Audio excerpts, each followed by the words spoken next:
हा खूप एक ऑड कॉम्बिनेशन आहे, कारण खूप लोकांनी पहिले ग्रीनफील्ड प्रोजेक्ट केलं असतं.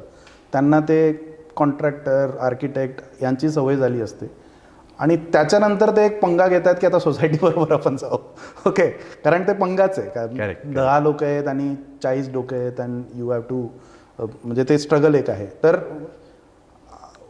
हा पाथ का चूज केला की पहिले रिडेव्हलपमेंटच करून टाकू, म्हणजे मग ग्रीनफील्ड तर करता येईलच म्हणजे.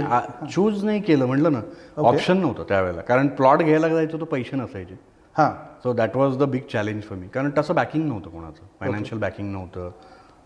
त्यामुळे मग आणि रिडेव्हलपमेंट लक बाय चान्स झालं. मी भांडारकर रोडला आलेला असताना I think me bike park केली आणि तिथे मला एक जुनी बिल्डिंग दिसली. तिथे that lady was struggling walking आणि मी त्यांना सांगायला गेलो, "अहो पडाल, कारण चिखल खूप झाला आहे." आणि मग एवढ्या इतकी ती इल मेंटेन्ड बिल्डिंग होती. तर म्हणलं, मग तुम्ही ही बिल्डिंग पाडून नवीन तरी बांधा, तर ॲटलिस्ट निदान वेल मेंटेन तर राहील ती. सो तिथून मग ते काय असते रिडेव्हलपमेंट हे त्या लोकांनी मला एक्सप्लेन करायला बोलवलं. Thankfully I think probably I was able to convince them.